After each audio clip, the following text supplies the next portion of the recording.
Am I the only one that loves animal print? I mean, I have animal print, especially leopard print in many different colors. I mean, yellow, blue, orange, green, lime green. I don't know. I just love animal print.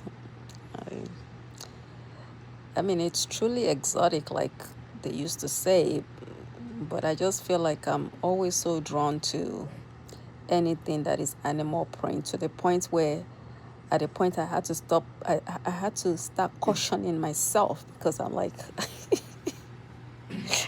before I start wearing everything animal print every single day. So am I the only one that is like that? I mean, even my Crocs are zebra print.